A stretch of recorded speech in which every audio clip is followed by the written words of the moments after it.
พี่น้องมื้อนี้ข่อยสิมาเว้าข่าวดราม่าหมอลำแพ้วเผาแสงทองคอนเสิร์ตเปิดฤดูกาลเมื่อวันที่2ตุลาคมที่ผ่านมาพี่น้องเอ๋ยเออโอ้ยคนกลับไปให้กำลังใจแล้วหลายดีFCแล้วก็หลายพี่น้องเอ๋ยมาไล่มาแสดงจึงครึงเนาะบ้านฮัก SP เพิ่นน่ะพี่น้องเอ๋ย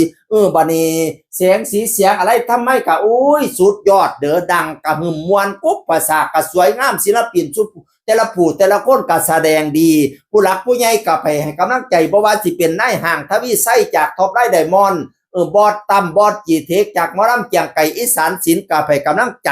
บัดนี้ดราม่าเลี้ยงไดบัดนี้ดราม่าเลี้ยงที่แพ้วเผาออกก่อนล่ำของหมอลำท่องโอดดาวขะน้องก่อนล่ำเบ้าพื้นไปแสดงบนเวทีพี่น้องเอ๋ยบัดนี้หลายคนก็เลยส่งข่าวไปหาอาจารย์ท่องโอดว่ามีคนเอาก่อนเบ้าพื้นเจ้าไปแสดงทั้งเวทีเด้อพี่น้องเอ๋ยก่อนเบ้าพื้นของหมอลำท่องโอดนี่มี2 ภาคนี้ภาค1นี่9 ล้านกว่าวิวภาค2นี่11 ล้านกว่าวิวบ่ได้ไปใส่เสียงดนตรีอะไรทำไมจะดีเป่าแค้นซื่อๆเนี่ยแล้วก็ตีกลองบ่ลบบ่บับซื่อๆเนี่ยนะแต่ว่าเนี่ยหาก่อนมันมวนมันเป็นตาฟังตลกโปกห้าวันต่อไปคนก็เลยชอบประเด็นนั้นนะแพ้วเผาเราก็เลยชอบพร้อมแล้วก็เลยไปแสดงทั้งเวทีมาแตกไปแสดงปั๊บบัดนี้เนี่ยหมอลำท่องโอดก็เลยมาโพสต์ว่าจังซี่ล่ะ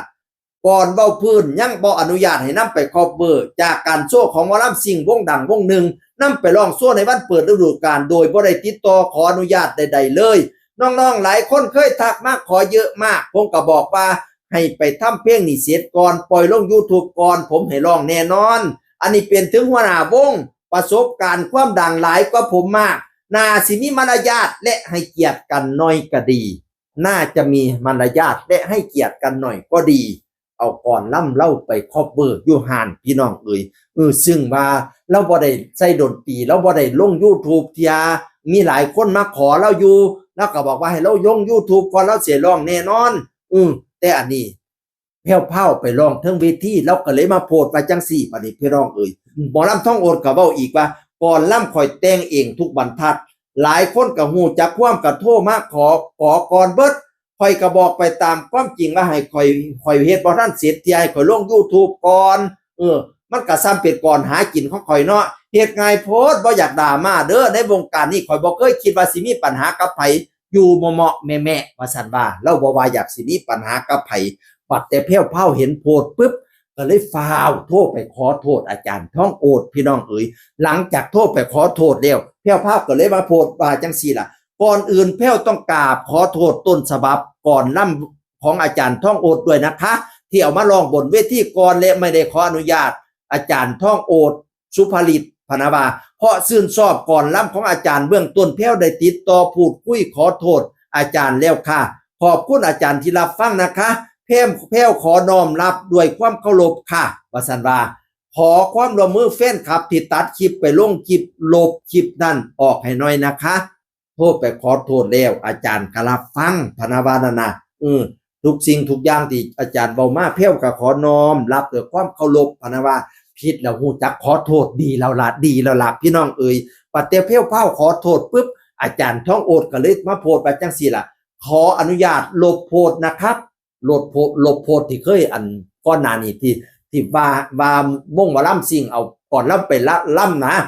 ลบโพสต์นั่นแล้วพี่น้องเอ๋ยขออนุญาตลบโพสต์นะครับทางนั้นได้โทรมาขอโทษและพูดคุยแล้วครับขอบคุณทุกคอมเมนต์ทุกกำลังใจครับและขออนุญาตแจ้งก่อนว่าที่โพสต์ไปก่อนหน้านี้บ่ได้คิดว่าสิเก็บเงินกับไผ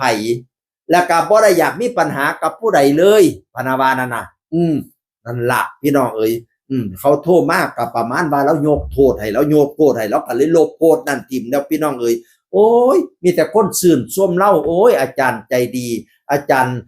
อันให้อภัยอาจารย์เป็นตาฮักอาจารย์เป็นผู้รักษาบารธรรมอันดีงามปานาวานั่นน่ะมีแต่คนชื่นชมนิยมชมชอบเราพี่น้องเอ๋ยแล้วก็ไปให้กำลังใจแพ้วพาวดีละลาเฮ็ดผิดแล้วก็ให้รู้จักขอโทษปานาวานั่นน่ะ